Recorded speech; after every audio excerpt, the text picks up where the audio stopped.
আসছিল গত বেশ কিছুদিন ধরে যে বাংলাদেশের ব্যাপারে মনস্থির করে ফেলেছে আমেরিকা। আর এদিক সেদিক উঁকি ঝুঁকি দেয়া নয়, বাংলাদেশে যা করার সেটা করবে ভারত। ভারতের ওপর এই নির্ভরতা যে নিল আমেরিকা, এটা কোনো আচমকা নেওয়ার সিদ্ধান্ত নয়। আপনাদের হয়তো মনে আছে, গত ফেব্রুয়ারিতে হোয়াইট হাউসে নরেন্দ্র মোদীকে পাশে বসিয়ে ডোনাল্ড ট্রাম্প বলেছিলেন, বাংলাদেশের ভার আমি বন্ধু মোদীকে দিয়েছি। বলেছিলেন বটে, তবে মার্কিন প্রশাসনে বসে থাকা ডিপ স্টেটের ঘুঘুরা ট্রাম্পের কানে অন্য কিছু মন্ত্র দেয়। তারা তাদের পুরনো অভ্যেস, যেটা নিজের নাক কেটে অপরের যাত্রাভঙ্গ, সেটা ছাড়তে পারেনি ট্রাম্প আসার পরেও। তার উপর বাণিজ্য শুল্ক বা ট্যারিফ নিয়েও লেগে গিয়েছিল ভারত আমেরিকা বা ট্রাম্প মোদি দুই বন্ধুর মধ্যে তীব্র মন কষাকষি। এই দুয়ে মিলে পিছনে চলে গিয়েছিল বাংলাদেশ। কিন্তু ভাবনার চাকা যে ঘুরছে তার ইঙ্গিত মিলছিল আমেরিকার নানান কথায় ও কাজে। কিছুদিন আগে সে দেশের গোয়েন্দা মহাপরিচালক তুলসি গ্যাবার্ড, তিনি মধ্যপ্রাচ্যের দোহায় বসে এক বিবৃতি জারি করে স্পষ্টভাবে বলে দেন যে লক্ষ কোটি ডলার খরচ করে অন্য দেশের সরকার বদলের চেষ্টা আর করবে না আমেরিকা। কারণ এতে আমেরিকার আখেরে খারাপ ছাড়া ভালো হয়নি, কারণ বন্ধুর চেয়ে শত্রু তৈরি হয়েছে বেশি। তুলসীর এই কথায় আছে যে আমেরিকার পথ পরিবর্তনের স্পষ্ট ইঙ্গিত। আর এটা তো জানা কথা, বাংলাদেশে গণতান্ত্রিকভাবে নির্বাচিত শেখ হাসিনা সরকারের পতন ঘটেছিল যে ষড়যন্ত্রের দরুন। সেই ষড়যন্ত্রের মূল মাথা ছিল আমেরিকা। ভুল করলে ভুল শোধরাতে হয়, সেই শুধরে নেয়ার চেষ্টা যে বাংলাদেশের ক্ষেত্রেও করবে আমেরিকা, সেটা জানাই ছিল, আর সেটাই হয়েছে এতদিনে। আমি এই বিষয়টি নিয়ে এর আগে অনেকবার বলেছি যে ভারত আমেরিকার সম্পর্ক ঠিক হয়ে যাবে এবং বাংলাদেশের ব্যাপারে ভারতের উপরে নির্ভর করতে হবে ট্রাম্পকে, কারণ এটা ছাড়া উপায় নেই। কিভাবে ট্রাম্প প্রশাসন ভারতের হাতে বাংলাদেশের ভার তুলে দিলেন, সেই আলোচনায় যাওয়ার আগে কোন প্রেক্ষাপটে এটা ঘটলো বিবেচনায় নিয়ে ভারতকে এই দায়িত্ব তুলে দিল আমেরিকা, সেই বিষয়টি না বললে আমেরিকার এই সিদ্ধান্তের পেছনের কারণ স্পষ্ট হবে না।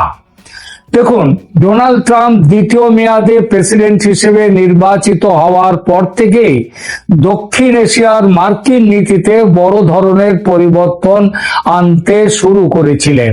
এই প্রসঙ্গে উঠে আসে ভারতের প্রতি ট্রাম্পের মনোভাবের বিষয়টি এবং বিশেষ করে নরেন্দ্র মোদীর সাথে ডোনাল্ড ট্রাম্পের সম্পর্কের রসায়নটি।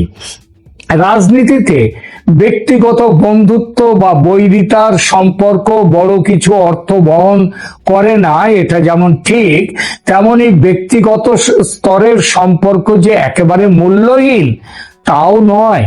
ব্যক্তিগত বন্ধুত্বের সম্পর্ককে আরো জমাট করে, ব্যক্তিগত বন্ধুত্বের যে সম্পর্ক সেটা দুদেশের সম্পর্ককে আরো জমাট করে। যেখানে দুজনের চিন্তার মিল ঘটে, ভাবনার মিল ঘটে, সেখানে ব্যক্তিগত সৌহার্দ্য সেই মিলকে আরো সিমেন্টিং করে দেয়। ভারতের সঙ্গে এই ব্যাপারে এক জায়গায় আসার মূলে আছে চীন সম্পর্কিত ভাবনা। আমেরিকার শত্রু এখন রাশিয়া নয়, চীন। চীনের অর্থনৈতিক, সামাজিক ও আগ্রাসী দাপট না থামাতে পারলে দুনিয়া জুড়ে আমেরিকার যে প্রভাব, সে প্রভাব আর থাকবে না। তাই চীনকে সামলানো আমেরিকার সর্বোচ্চ প্রাথমিকতা। আবার ভারতেরও প্রধান শত্রু কিন্তু পাকিস্তান নয়, তার থেকেও বেশি হচ্ছে চীন। চীনে পাকিস্তান তো দু চারটে ওই জঙ্গি পাঠিয়ে ঝামেলা বাঁধায়, ওটা বড় ব্যাপার না। কিন্তু চীনের জোরেই যে পাকিস্তানের এত জোর, সেটা জানে ভারত। বারবার পাকিস্তানের জঙ্গিদেরকে যখন ইউনাইটেড নেশনসে যখন তাদের বিরুদ্ধে ব্যবস্থা নেওয়ার কথা তুলেছে ভারত, ওই চীন ভেটো দিয়ে সেগুলোকে থামিয়েছে। চীনের অন্য দেশের জমি আত্মসাৎ করার অভিপ্রায় বহু পুরনো, এটা ভারতের জানা। ভারতের এক বড় ভূখণ্ড এখনো চীনের দখলে, তারপরেও অরুণাচল নিয়ে দাবি জানাচ্ছে চীন, লাদাখ নিয়ে দাবি জানাচ্ছে। চীনের এই ভূমিকা দক্ষিণ পূর্ব এশিয়ার সমস্ত দেশ জানে। সুতরাং চীনকে দাবিয়ে রাখার চেষ্টা ভারতেরও, আর এখানেই আমেরিকা আর ভারতের কমন ইন্টারেস্ট। ট্রাম্প সাহেব সেটা বুঝেছেন। ট্রাম্প সাহেব এটা বুঝেছেন, এইটা মাথায় রেখে বুঝেছেন যে চীনকে মোকাবিলা করার জন্য ভারতকে ইন্দো প্যাসিফিক অঞ্চলের একটি গুরুত্বপূর্ণ অংশীদার হিসেবে গুরুত্ব দিতে হবে, এবং ভারতের স্বার্থকে নিজের স্বার্থ বলে না দেখলে চীন বিরোধী প্ল্যান সফল হবে না। ইন্দো প্যাসিফিকে বাংলাদেশের অবস্থান এমনই গুরুত্বপূর্ণ যে বাংলাদেশকে কোনোভাবেই চীনের কাছে ঘেঁষতে দেবে না আমেরিকা, ভারতও দেবে না। এই কাজটা এতদিন আমেরিকা নিজে করবে ভেবেছিল, তাই সেন্ট মার্টিনস, হিউম্যান করিডর, চট্টগ্রামে মার্কিন সেনা ছাউনি ইত্যাদি নিয়ে খুব মাথা ঘামাচ্ছিল আমেরিকা। এই মাথা ঘামানোটা আবার ভারতের পছন্দ নয়, এটা স্বার্থের সংঘাত। আমেরিকা তাই আঞ্চলিক প্রভু হিসেবে ভারতকে মেনে নিয়ে বাংলাদেশে তার নিজের প্ল্যান থেকে সরে এসেছে। বাংলাদেশে দেখবেন, খেয়াল করলে দেখবেন যে কয়েক মাস আগেও বাংলাদেশে মার্কিনীদের যে দাপাদাপি চলছিল সেটা এখন অনেকটাই থেমে গেছে, স্তিমিত। দ্বিতীয়ত, ব্যবসাদার মানুষ ট্রাম্প বাইডেন প্রশাসনের মতো নিজের নাক কেটে অন্যের যাত্রা ভঙ্গে বিশ্বাসী নন। জঙ্গিতন্ত্র ও মৌলবাদের ঘোর শত্রু ট্রাম্প। বাংলাদেশ যেভাবে জঙ্গিবাদের কোলে ঢলে পড়ছে সেটা 7 সমুদ্র 13 নদীর দূর থেকে এসে তিনি থামাতে পারবেন না, এটা ট্রাম্প জানেন। এই জঙ্গিতন্ত্র থামাবার একমাত্র ক্ষমতা আছে ভারতের। তাই বাংলাদেশকে সঠিক রাস্তায় ফিরিয়ে আনতে, জঙ্গিতন্ত্র থেকে মুক্ত করতে ভারত ছাড়া তার সামনে আর কোনো পথ নেই। তৃতীয়ত, যে অর্থনৈতিক গাড্ডায় আজ পড়েছে বাংলাদেশ, এটা থেকে তাকে বাঁচাতে বড় কোনো অর্থনীতিকে আশ্রয় না করলে বাংলাদেশের অর্থনীতি দাঁড়াতে পারবে না। এই বিষয়ে ভারত আর চীন ছাড়া আর কোনো দেশ নেই আশেপাশে। বাংলাদেশের অর্থনীতির প্রাণ হচ্ছে রেডিমেড গার্মেন্ট ইন্ডাস্ট্রি, সেটা আজ পতনের মুখে। কাঁচামাল নেই, কারখানায় চাঁদাবাজি, আইন শৃঙ্খলার চূড়ান্ত অবনতি, ভিয়েতনাম কম্বোডিয়ার ব্যাপক প্রতিযোগিতা, ভারত থেকে ট্রান্সশিপমেন্ট সুবিধা বন্ধ হওয়া, সব মিলিয়ে বাংলাদেশের রেডিমেড গার্মেন্ট শিল্পের অবস্থা ভয়াবহ। আমেরিকা বুঝেছে ভারত পাশে না থাকলে বাংলাদেশ আরো নিচে নেমে যাবে, অতএব এখানেও ভারত ভরসা। আর এই সব বিষয়কে গুরুত্ব দিয়ে আমেরিকা ফিরে গেছে ফেব্রুয়ারির সেই দিনে, যখন ট্রাম্প মোদিকে পাশে বসিয়ে বলেছিলেন বাংলাদেশের বিষয়টা আমি প্রধানমন্ত্রীর উপর ছেড়ে দিয়েছি, যাকে বলে ফ্রি হ্যান্ড দেয়া। সেটাই আর কি, এখন সেটা কাজে হচ্ছে। এই যে খলিলুর রহমান দিল্লি এলেন, বৈঠক করলেন অজিত ডোভালের সঙ্গে, এই সবের পেছনেই আছে আমেরিকার সবুজ সংকেত। খলিলুর ডোভাল দ্বিতীয় বৈঠকটি হয়েছে 20 তারিখে আমেরিকা চেয়েছে বলে। সেখানে হাজির ছিলেন স্বয়ং সার্জিও গর, আমেরিকার রাষ্ট্রদূত তথা দক্ষিণ ও মধ্য এশিয়ায় আমেরিকার সরকারের বিশেষ প্রতিনিধি তিনি। সেই সভায় সার্জিও গর স্পষ্ট করে দিয়েছেন বাংলাদেশে ভারত সরকারের কি ভূমিকা হবে আগামী দিনে। বাংলাদেশের জঙ্গিতন্ত্রে লাগাম দেয়া, ভারত বিরোধিতা বন্ধ করা, ফ্রি, ফেয়ার অ্যান্ড ইনক্লুসিভ নির্বাচন করা, সেই নির্বাচনে আওয়ামী লীগের অংশ নেয়া, এমনকি অপরাধ ট্রাইব্যুনালের বাঁদরামি নিয়েও কড়া মন্তব্য করেছেন গর। এই সবকিছুই খলিলুর রহমানকে শুনতে হয়েছে, আর কারণ নয়, সার্জিও গরের মুখ থেকে। মার্কিন রাষ্ট্রদূতের কথার পিঠে একসময় অজিত ডোভাল বলে দেন, অপরাধ ট্রাইব্যুনালকে দিয়ে যা খুশি রায় বার করে নিক না কেন সরকার, সেই রায়ের মেয়াদ তো মাত্র 2 মাস।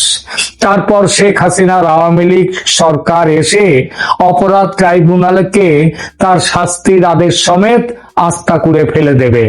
কিভাবে সেটা হবে তার একটা নির্দিষ্ট রোড ম্যাপও বলে দেন অজিত ডোভাল। নির্বাচনে আওয়ামী লীগ থাকছেই, আর সেই নির্বাচনে প্রার্থী হিসেবে শেখ হাসিনা দাঁড়াবার সুযোগ পেলে তো কথা নেই। যদি তার প্রার্থী পদ বাতিল করে দেয় নির্বাচন কমিশন তাহলেও অসুবিধে নেই। নির্বাচনে জিতে আওয়ামী লীগ মন্ত্রিসভা গঠন করছেই, আর শেখ হাসিনা প্রধানমন্ত্রী হচ্ছেন। তখন নির্বাচনে দাঁড়াতে নতুন করে বাধা কোথায়? এই সমস্ত কথা যথারীতি মোহাম্মদ ইউনূসকে জানিয়েছেন খলিলুর রহমান। তবে ভালো করে একটু বিশ্রাম যে নেবেন তার আগেই ডাক পড়ল কাতারের দোহায়। দোহা এখন বিশ্ব রাজনীতির বড় মঞ্চ। সেখানে চার পক্ষের মিটিং, ভারত, আমেরিকা, বাংলাদেশ, আর মধ্যস্থতাকারী হিসেবে কাতার তো আছেই।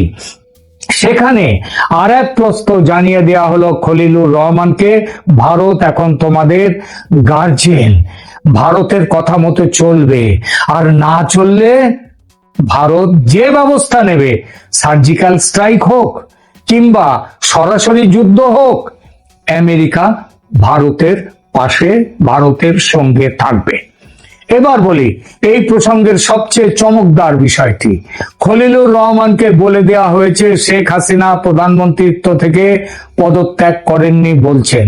যদি তাই হয় তবে তিনি পদত্যাগ করেছেন বলে কিভাবে সুপ্রিম কোর্টের সাংবিধানিক বেঞ্চের অভিমত চাওয়া হলো? আবার বেঞ্চের বিচারপতিরা তখন সেনানিবাসে আছেন, তাহলে কবে কখন তারা শুনানি করলেন? পুরো ব্যাপারটা জালিয়াতি করে করা হয়েছে বলে আমেরিকা এখন দৃঢ়ভাবে বিশ্বাস করছে। এর অর্থ ইউনূস সরকার শুধু যে অবৈধতা নয়, এই সরকার হচ্ছে জালিয়াতির সরকার। এই অপরাধের বোঝা অর্ধেক হবে যদি অন্তত শেখ হাসিনার পদত্যাগ পত্রটি আমেরিকার কাছে তার কপি কিংবা সেটা যদি পৌঁছে দেওয়া যায়।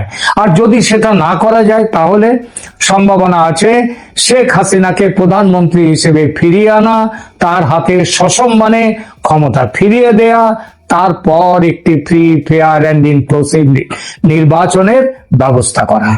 ঠিক আছে, এখনকার মতো এখানেই রাখছি। ভালো থাকবেন, ধন্যবাদ।